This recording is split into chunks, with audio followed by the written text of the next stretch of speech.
I'm looking at employee benefits guides and booklets, and I've seen thousands of them over the course of it. Feels like thousands, maybe hundreds, but I've seen a lot of them, right? And they all look the same. And I thought to myself, and it's got the same old bullshit. Why not just make a recommendation to an employer? You know what? Why don't you make an investment and spend a couple of bucks and have a professional photographer come out and take pictures of your team in action? Because at the end of the day, it's not about, life insurance is so abstract and health insurance is so abstract and it's cold and it's just kind of, there's no connection there.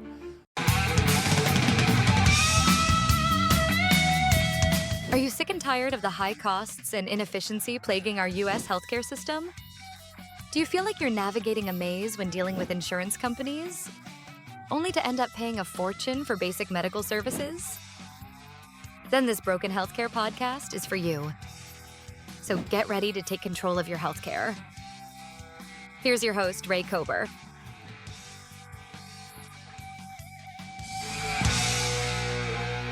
And we're live, ladies and gentlemen. My name is Ray Kober. I'm your host. Welcome to Broken Healthcare. I am thrilled to have Mike Hill with us today. I know Mike as a fellow mastermind partner. We can get into that a little bit, but Mike is joining us from, where are you again? Where are you from again, Mike? Lovely Holland, Michigan, on the west coast of Michigan, right 3 miles from Lake Michigan. 3 miles from Lake Michigan, in the middle of the country, or eastern middle of the country, depending upon how you look at it. Welcome to the big show, Mike. I'm excited to be here, Ray. Look forward to the conversation. Right on. Great having you. So tell me how you got involved in the insurance racket. I want to start there. No one has a straight path to insurance. When you were a preschooler growing up, you did not say you wanted to be in insurance. How the hell did you get here? Stumbled into it, actually. And I love looking at the background, seeing I just saw a sailboat go by, and that's actually where my story begins. I am a very inept athlete, but stumbled into sailboat racing when I was in my early teens, and found out that I loved it and was moderately okay with it. And so in high school, I started racing with a gentleman that owned an employee benefits agency in Grand Rapids, Michigan. And,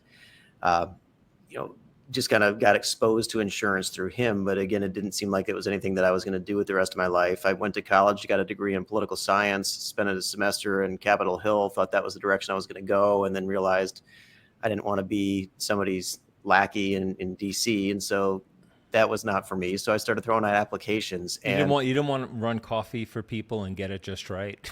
I did not, no. And I was there during the whole Clinton impeachment trial, and that was kind of exciting and fun to be there. But savory. But it did, it was neat, but it was more fun to look from the outside in. And when you're an intern, you expect to be running and get coffee. But what I learned very quickly is if I went to get an actual job there, you can't tell the difference between the staffers and the interns. And so that just wasn't for me. That's a crazy time to be in DC. I remember that. Now, he didn't get impeached, right? I remember the soundbite was, I did not have sexual relations with that woman. Yeah, and it depends on what the definition of is, right? Yeah. But I was when they took the vote in the Senate chamber, I was standing as just kind of a fly on the wall, watching them all walk out of the chamber, which was that was my claim to fame while I was there. It was neat to be a witness to that history, one way or the other. That's very cool. That's rarefied air. I don't think a lot of people can claim to have that experience. How did you did you know someone? Was it dumb luck? How'd you get there? That as a poli-sci major, our particular political science department does an annual or a semester every year. And so I signed up for it, and they help facilitate the internships. And so I did part of the time with the U.S. Attorney's Office and part of the time on Capitol Hill. And it was, my other little exciting tidbit from that time is Monica had come back to testify, and we were walking on one weekend in front of her hotel, and she was showing up and all the press was there. And we're like, what's going on? And Monica's coming back. And her publicist came out because she was late, and they had the hotel bring out a platter of cookies to tide everybody over until she showed up so they could shout questions at her and take pictures for 5 seconds. And I brought it home, and it sat in my childhood bedroom, my Monica Lewinsky cookie. It's still in a box somewhere.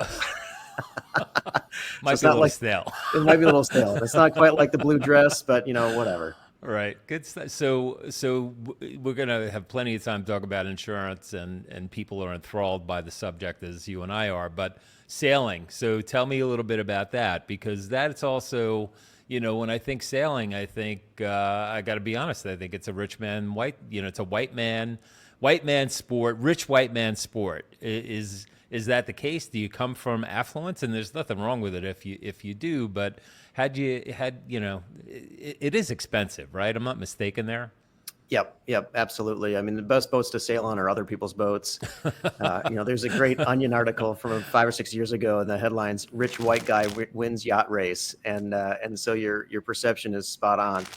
The thing that was I was very fortunate to benefit from is that when someone buys a larger sailboat and wants to go race it, they need people to crew on it with them, and so.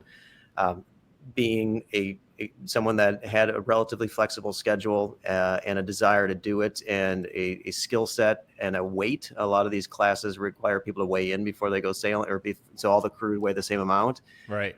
So anyway, I checked a lot of boxes, and so I was able to participate with some teams that certainly had pretty significant resources, but again, needed amateur sailors that could participate with them. And so I kind of fit that niche and had some great experiences and got to go see some pretty neat places as a result. Oh, that's cool. And so if you are listening, Mike is on the lean side. I'm not saying that he's emaciated, but he's definitely, if there's a height weight requirement, well, I don't know so much about a height requirement, more of a weight requirement, but you're lean. And the reality is, while it may be, a rich white man sport, the actual sailing takes a lot of hard work.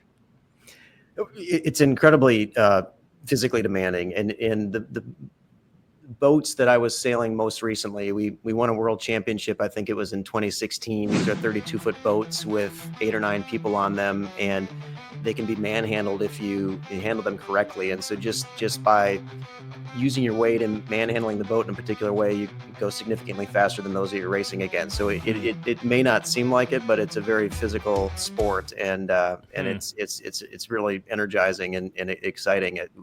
I've been a spectator of sailing too, and I agree that it's like watching grass grow. But when you're actively participating on the boat, it's a lot more fun. Well, unless a boat flips, I'd be just kind of cheering for. I don't want anyone to get hurt, but I'd be cheering to see a boat flip over.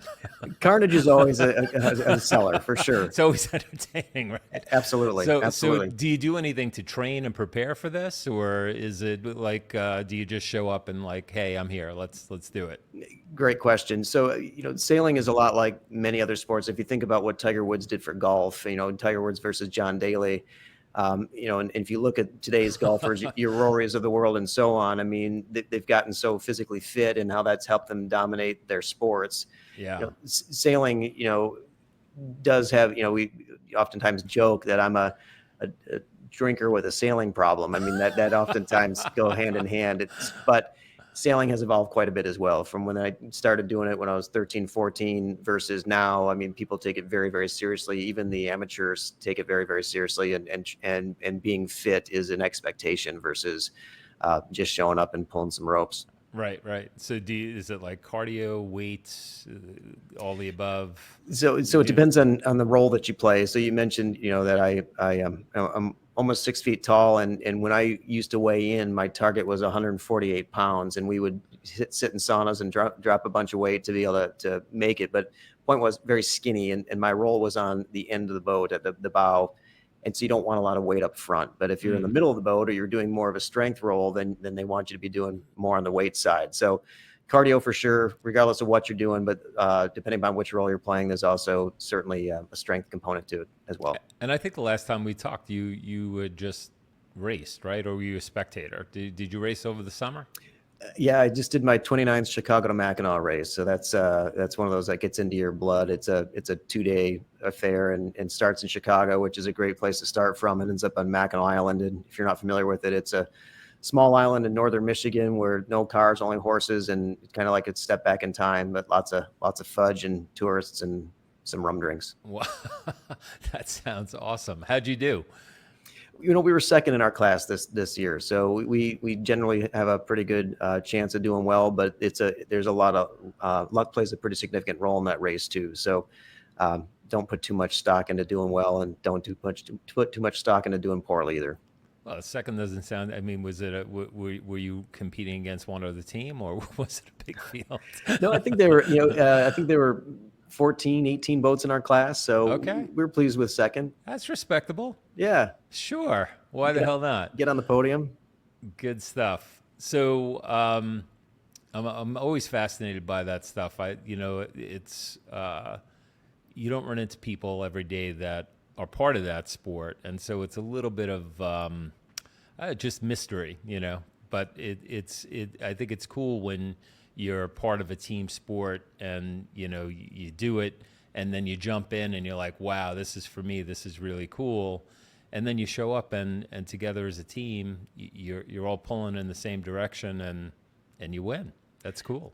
That's the biggest thing that I could talk about sailing way more and enjoy it way more than talking about health insurance. But the thing that you can do sailing in multiple different ways. One, you can do small boats, and you can be a soloist, or you can sail on bigger boats and be part of a team. And that's really where I thrive. And sailing is oftentimes used as a team building exercise. And the reason is that, one person can do something in the back of the boat that'll make my world very difficult, or vice versa. And so you all kind of need to be reading from the same playbook and choreographed very well to execute at the highest level. And that was what I was fortunate to do, is be part of teams that took it very seriously and really learned the value of what a high functioning team can do. Very cool. And so your exposure kind of intersected with, did you say, the head of an employee benefits agency? You got it. So the first big boat that I started sailing on was owned by a gentleman that owns insurance agencies to this day in Grand Rapids, Michigan. And so I graduated from college in 2000. I spent the summer racing sailboats, and then thought I might try to be a professional sailor and spend time down in the Keys and in Miami and that the winter of 01. And then very quickly figured out that the retirement plan in professional sailing wasn't great. And if you like living out of a suitcase, it's certainly an adventure. But if you're looking to start building something and put down roots, that's a challenging way to make it go. So long story short, in the fall of 2001, the gentleman that I'd known for a number of years said, "Hey, if you want to try to sell insurance, I'll pay a very small amount, and you can have at it." And I've been at it ever since. And so it was a good opportunity that I was given, for sure. And ultimately, That doesn't sound very appealing, Mike. If you want to try to sell insurance, I'll pay you a very small amount. 23 grand. I don't know. That wasn't. I mean, it was enough to. Yeah. No, but the way that you phrased it, I just had a chuckle, because it's just like, and you signed up for that. Absolutely. And that was the thing that, I knew that I could bring something to the table. And what I had been doing was sending out resumes and, go and talk to Manpower, trying to find a job, and Discount Computer Warehouse wouldn't call me back. And they want just the types of jobs, if somebody did call me back, were very unappealing. And I knew that I was going to have to just kind of, is more like getting coffee for people like on Capitol Hill. So Right. The thing about the insurance industry is that, hard work is rewarded relatively quickly. It still takes time, and you've got to really, Sure. put your nose to the grindstone. But ultimately, you control your own destiny, and your success and your rising up the ranks certainly is on your timeline, more than waiting for someone to do it for you. So what you're describing then is that was kind of a base salary. That wasn't a cap, right? There was the opportunity to do well and earn more. I'm sure that's what you found appealing.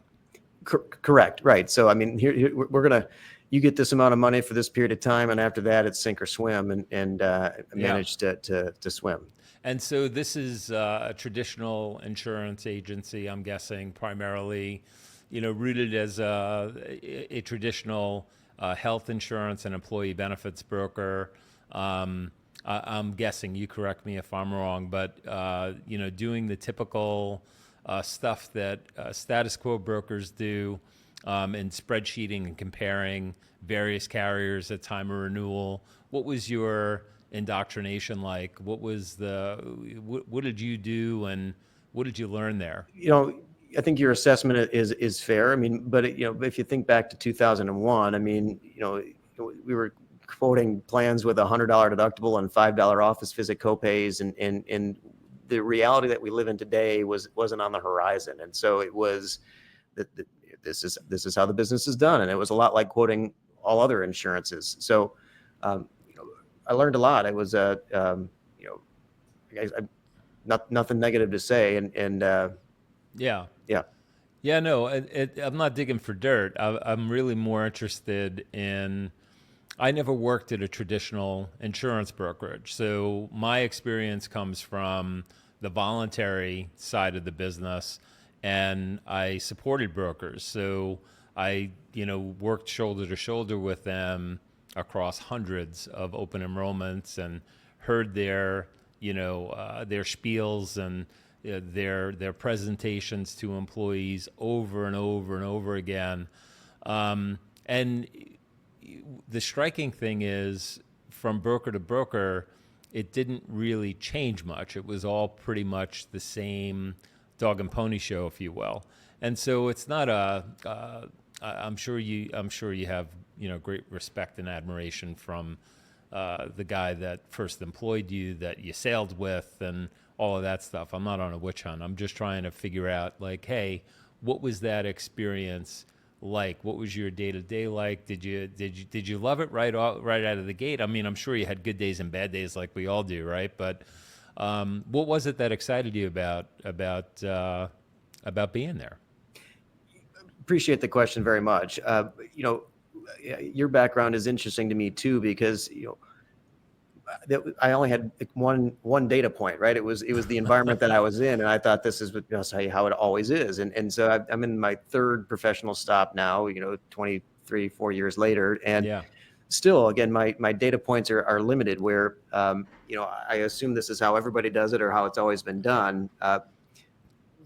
So we're learning as we go. But I guess the thing that what I love about what we do, and the reason I'm still in this industry after having turning 40 in 2017 and having the opportunity to kind of reassess where I was headed professionally due to a partnership self-destructed, unfortunately. But what I have loved, always do love, is the fact that I love entrepreneurs. I love being able to see unique businesses, how business owners have built what they've built, how they operate on the inside, and being able to be a small part of helping them be successful. And so that, I've always admired entrepreneurs, from the time that I became aware that they existed. And, the people that my parents associated with, the ones that own businesses, I was always intrigued to know more. And so that's what I love about what we do, is that we get to help support the work that other job creators are doing, other business owners are doing, and to the degree we can contribute to their success, feels great. And that's what I love about what you're working on now and I'm working on now, is trying to figure out how do we clearly fix what is clearly a broken system, that if we figure out the secret sauce, and the way to do that is that we can put more resources in the hands of these job creators to go out and do more. So that's why I'm still in the industry. Yeah. No, I think we definitely are kindred spirits in that regard. We're entrepreneurs through and through. And your process, I'm curious to know about your process, and I'll share mine. I mean, my approach is really to be an independent third party who sits on the employer side of the table, so my client side of the table, to look at and assess the healthcare landscape and help them appreciate what their risk might be, and help them evaluate a number of different strategies that they may have never considered. They may have heard of some of them. Typically, they haven't heard of all of them. But the objective is to really give them a sense of control and a feeling of control, because truly they have control. It's just a matter of whether or not they're gonna grab the brass ring and take control, or continue to do things as they always have.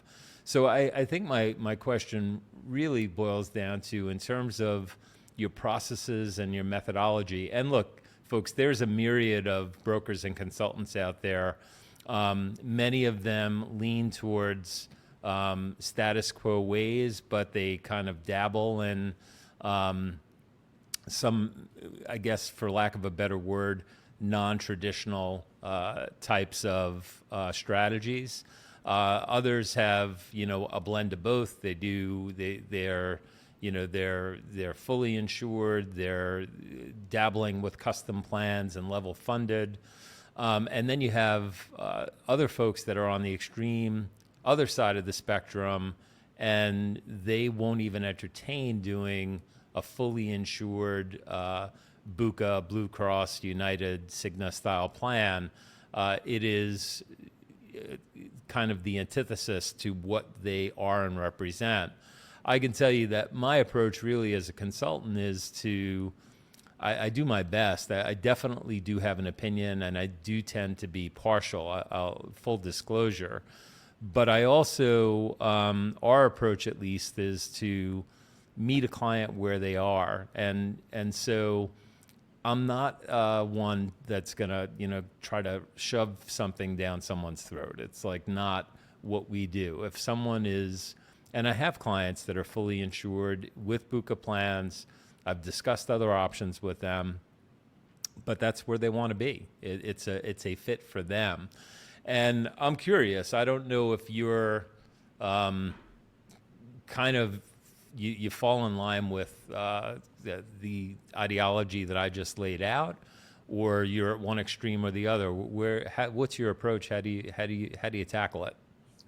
Great question. So we have clients that are fully insured with carriers because that's the right place for them to be. We have large clients that are self-insured but use a carrier model because, again, that's the right place for them to be. And then we have clients that have chosen to choose their own adventure and go down on a wild adventure with us. And so, what the thing that was the biggest aha for me, 2017 timeline, was up until that point, it was, well, this is how we do it. This is how it's done. I'm a huge question asker, and I would ask lots of questions, and I would get answers that, would make your eyes glaze over and didn't make any sense. But you could keep asking the question, you keep getting the same answer, and justify this increase for me, or hey, is there a more creative way for us to solve this problem with these prescription drugs that you are pointing to as a reason for this increase? And yep, no, there's nothing we can do. It is what it is. When I realized that no, that's not the answer, that there are other ways to crack this nut if you're willing to be thoughtful and creative about it, really kind of opened up a whole new universe for me. Because ultimately at my core, I'm a problem solver, and I absolutely hate showing up without any good options for folks. And when your options are this bad renewal or this bad alternative, that's just not a fun place to be. So what really excites me about coming to work every day is somebody gets a fully insured group with 100 employees gets a 35% increase, and that's the best option they have from the fully insured market, and they believe that's the only option they have. So we get to have a meeting next week, with a group that's going through this exact thing right now, and we were going to present them with multiple different options to choose, but there are downsides to every option we're going to present, and so who knows where they're going to go, and that's ultimately up to them. What we're just excited about is the opportunity to present them with alternatives, to know that if the pain is that great or great enough, that they can choose to rethink the way this is handled. And so that's where we go, is we view ourselves as problem solvers. If everything's going really well for an employer, great, don't change it. Let us know if that changes. So that's kind of our mindset. This episode of Broken Healthcare Podcast is brought to you by Benefixa Healthcare Consultants. Visit benefixa.com to learn what's possible. Reduce the cost of healthcare for your organization, deliver better outcomes for your people, and yes, design health plans that give your people a path to $0 out-of-pocket costs for healthcare. Visit benefixa.com today. So you share kind of the same approach that we do. We're going to share the good, the bad, and the ugly with our clients. I think as an advisor, it's our job to be transparent and candid. And, there are pluses and minuses attached to any strategy that's out there. There's not one strategy that I know of that I could bless 1,000% and say, yes, this is it. This is the one. And there's nothing wrong and nothing will ever happen. You are perfect right where you are. It just doesn't exist. Every single strategy, whether it's a fully insured strategy or a level funded strategy, a custom plan, a bolt-on, there are always going to be, I love that you ask questions, right? So you have to ask questions, folks. Like there's so much that can go wrong inside of a health plan. And if you're not prepared, if you don't know what the pitfalls are, you could find yourself in a world of pain. And, whether that's team members that are just unhappy with the way things are going, or their loved ones, their family members, whether it's getting hit with an unexpected expense because your stop loss wasn't designed properly, or you didn't understand what the risks were associated with the stop loss design that you had. And on and on and on. It really is a virtually limitless number of things that can go wrong.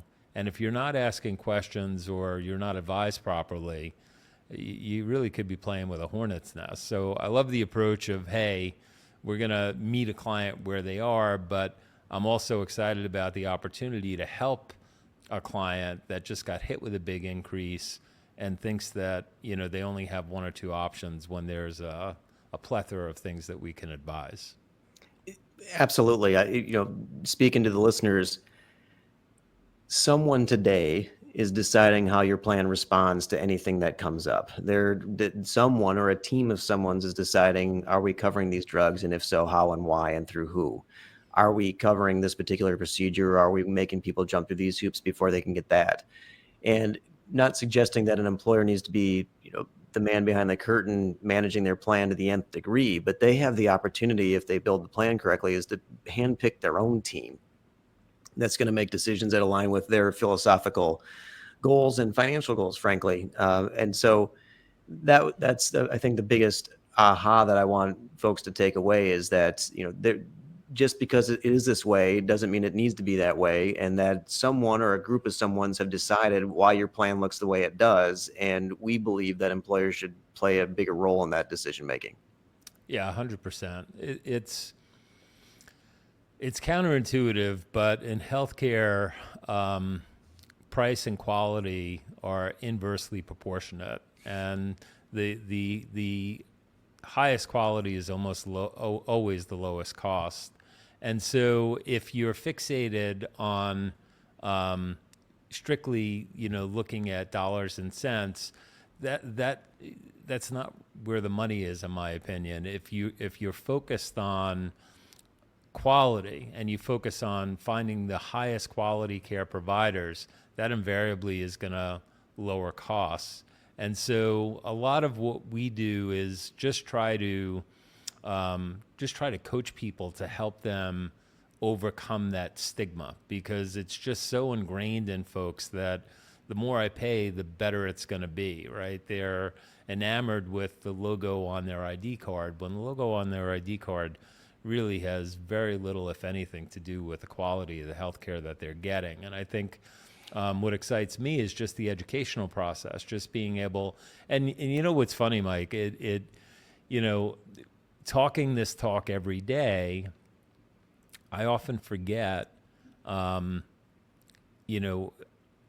people aren't in this business, and not being in this business, they don't know what we know. And so often I take for granted that, of course people understand that the highest quality is the lowest cost, but they never do.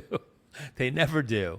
And so it's almost like you have to go back to square one and, start the educational process at least. Now, look, if you're dealing with a seasoned, HR veteran that has been out there and they've been exposed to this, they're doing more than the minimum, then of course they should be familiar with these concepts. But often I have conversations with CFOs who are definitely familiar with the financials. They understand the X's and the O's, but the concepts that we know backwards and forwards are very, very foreign to them. And so I just find that kind of slowing the music down, and I think a big miss for a lot of advisors is just not, and believe me, I'm in New York City, time is money, things happen at a very quick pace here.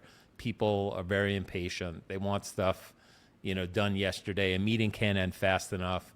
But I feel like we are obligated to slow the music down and just level set so that folks understand who the players are, what skin in the game do they have, if any, and what is driving the decisions that are being that are falling on their desk in the form of a spreadsheet, and what, if anything, can they do to compare that? So I'm just curious, do you find, take us through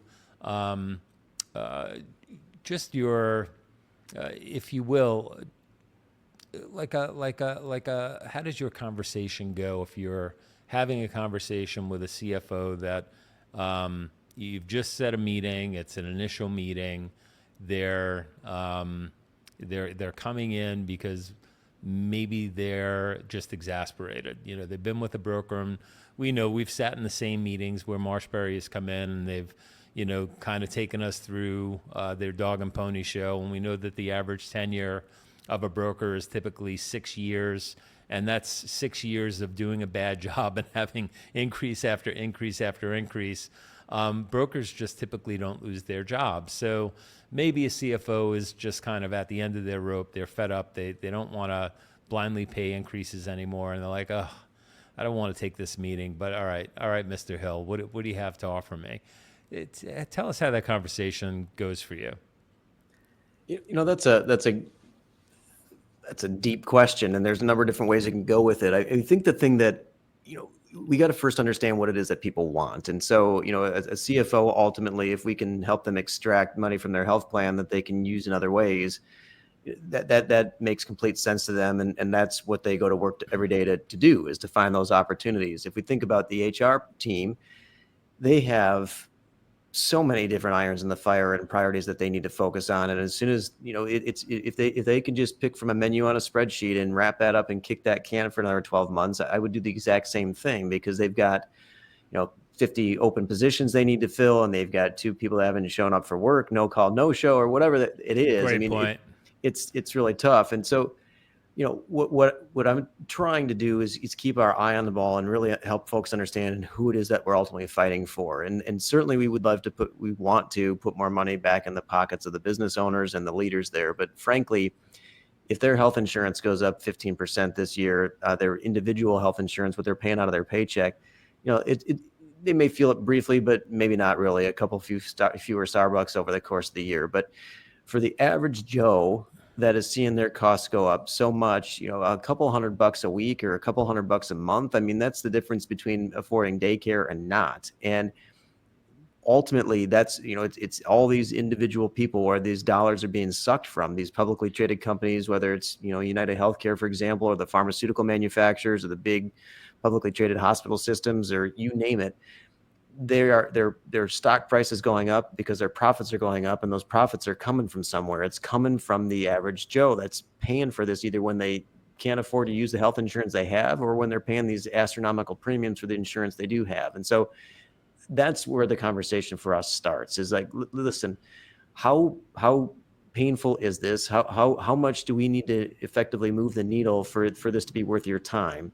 And once we understand what that is, if it's, hey, I need you to cut costs by 50%, okay, well, I think we can get there, but it's going to be very, very painful. And is the trade-off worth it? So it's all about having a conversation, but understanding, are we ultimately trying to get to the same solution? And from my perspective, what that is fighting back against a system that's built to extract money from every single rank and file person that's employed out there. And we need to try to solve that problem any way we possibly can. And if we solve that problem for them, it'll also benefit the employers. And I think, frankly, if an employer figures out how to do that, to crack that nut, it will put them in a more competitive position. They'll be a more attractive employer. If they can offer a higher level of benefit coverage because they figured out how to do so more affordably, and charge people less out of their paycheck, and increase access to primary care, and make it easier to get care when you need it, that is a huge competitive advantage.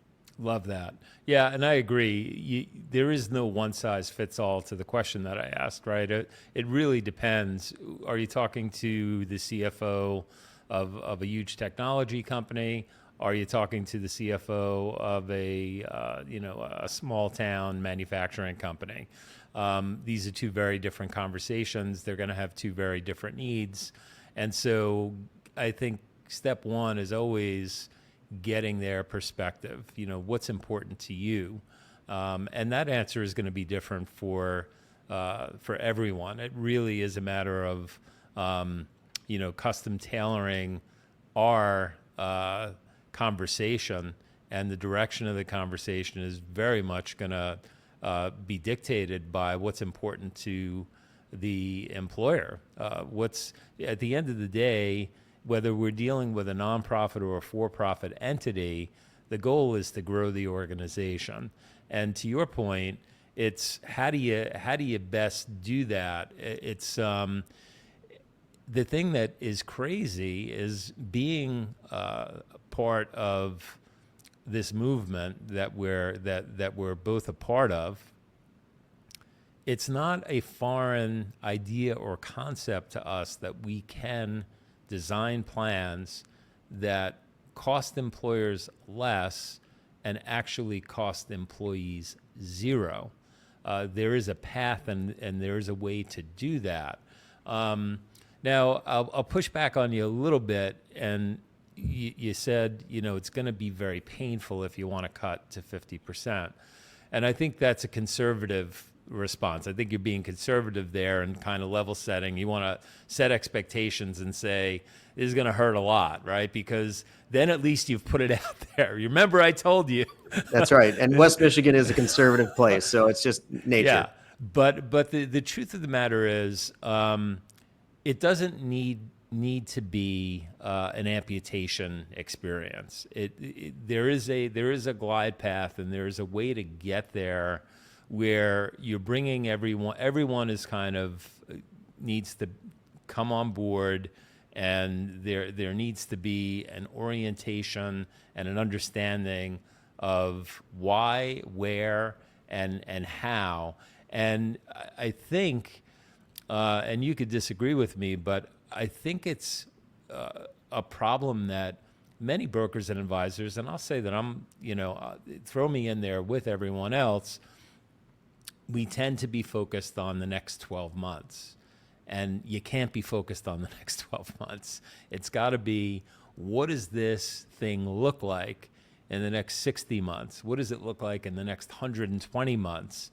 And I think if people start changing that dynamic and stop thinking about the quote-unquote spreadsheet approach to open enrollment, start, having these conversations earlier in the year, so that if this is a strategy that makes sense and they're going to start moving towards better healthcare, let's not even pigeonhole it into any one particular strategy, but just say, okay, if we're going to dream up a health plan that is the best health care, what does that look like?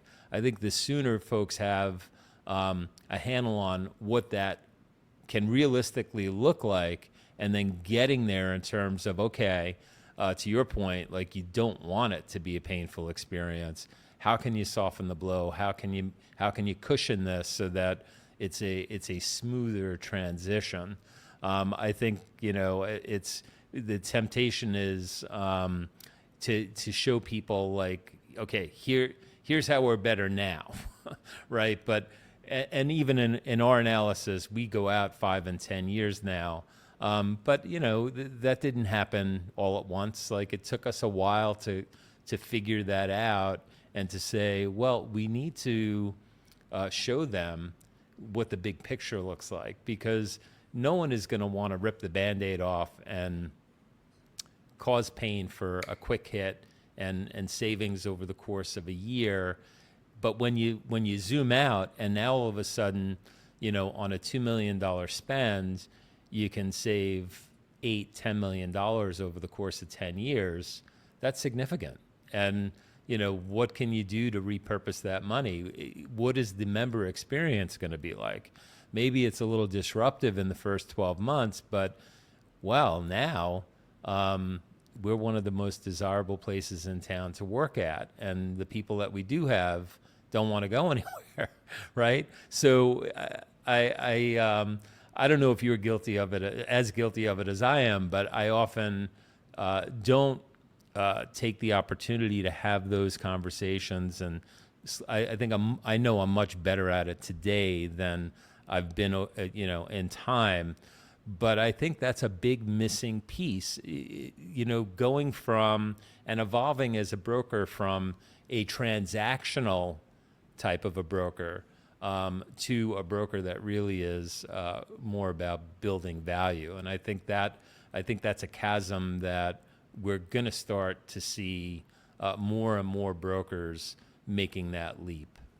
I agree with you completely. And I think a way to summarize everything that you said and what's been going through my mind too is, when it comes to healthcare, people aren't happy unless they're unhappy. And what I mean by that is, if you ask your average Joe, do they like their health insurance? They're probably going to tell you no. They think they hate it. Whoever the insurance carrier is, they hate it for whatever reason because they screwed something up once. And by the way, I pay way too much for it. Okay.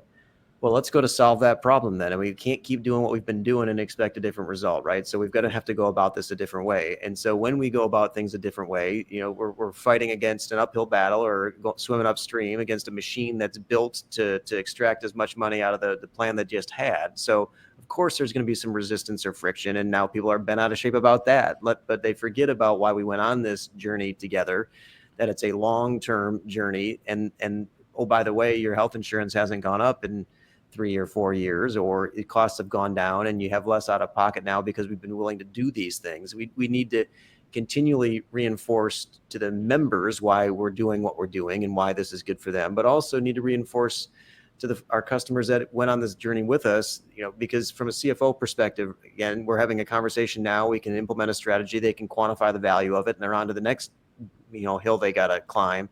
And so when someone starts complaining and hating their health insurance 6 months later, it's hard to remember again how much this was worth and why they went on this journey. And the same could be said from an HR perspective. So, right.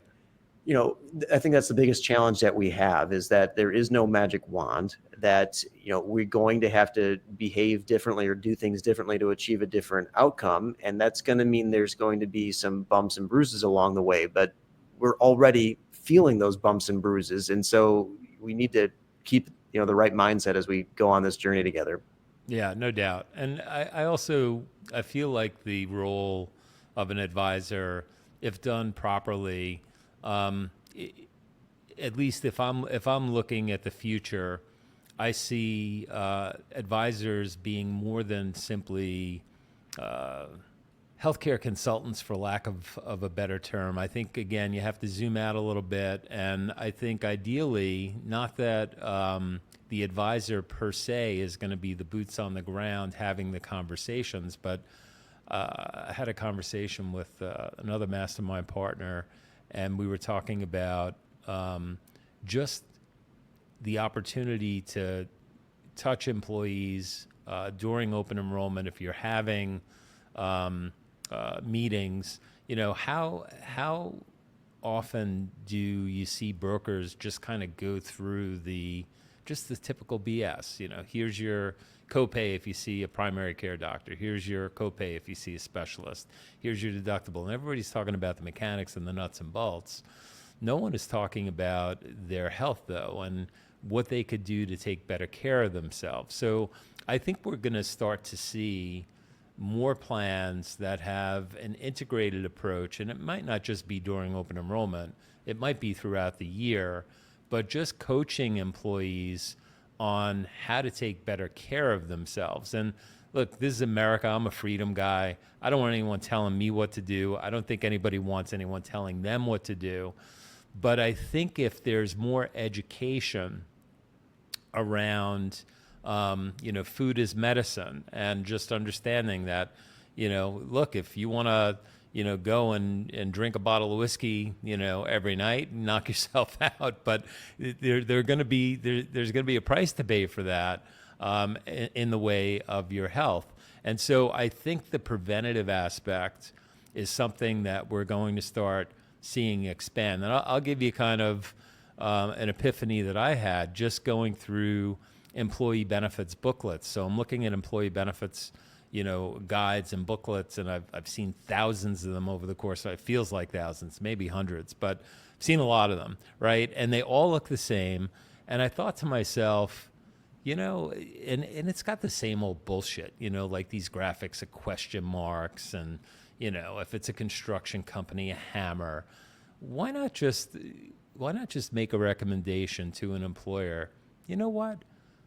Why don't you make an investment and spend a couple of bucks and have a professional photographer come out and take pictures of your team in action, and have your employee benefits guide have pictures of your team in action? Because at the end of the day, it's not about, life insurance is so abstract, and health insurance is so abstract, and a disability policy is so abstract, and it's cold, and it's just kind of, there's no connection there. But now, if I open up my employee benefits guide and I see, my buddy, I see, there's Mike. He had a bad hair day. What's up? So, I think just a simple suggestion like that has nothing to do with health insurance, just a thought I think that's worthy of consideration, can change a whole dynamic. And really, we're talking about culture, right? So what do you think of that? I know it's a far out concept, but that's something that I've been thinking about lately, and it is actually a recommendation that I'm going to start making. Like, think about hiring a photographer and come out and humanize benefits, make people feel proud of where they work. I think it's a great idea, Ray. I mean, I was sitting on a stage at a conference 4 or 5 years ago as part of a panel, and had an aha where I'm like, why don't we call them open enrollment meetings? I mean, that's the least engaging topic that you can have. Why don't we call them benefit education? Because that's ultimately what we're trying to do, is we're trying to not just get you enrolled in your benefits, and certainly that's a key part of it. But in terms of why we're really here today, in a 45-minute meeting, we can talk about getting you enrolled in your benefits in about 3 minutes. So what are we going to do with the rest of the 42 minutes we're here together? And so we don't call them open enrollment meetings anymore. We call them benefit education, in a similar vein to what you're talking about with the pictures. Yeah. It's so, the other thing is, so my wife is a speech language pathologist, and there's a trend going on here in the greater New York City metro area where, once upon a time, the deal was you got hired as a speech pathologist, then you get a salary and you get benefits, and benefits is a big part of, why you choose to work where you're going to work. Well, now, because health insurance and benefits in general have gotten so costly, the trend is not to hire full-time staff. So people are now hiring people, speech pathologists, on a kind of per diem basis, hourly instead of salary, with no benefits offering. And I think that's a trend that is not, relegated to speech pathology. I think we're seeing more and more of that everywhere. But if you can take benefits and, rein in the costs and make them affordable to the organization, now you have something. You give your organization a competitive advantage instead of playing behind the 8 ball, and you become the place to work. And I think I don't think enough employers are aware that an opportunity like that exists, because candidly, it's just not shared with them in a traditional status quo broker exchange when it comes time to plan for, the upcoming enrollment.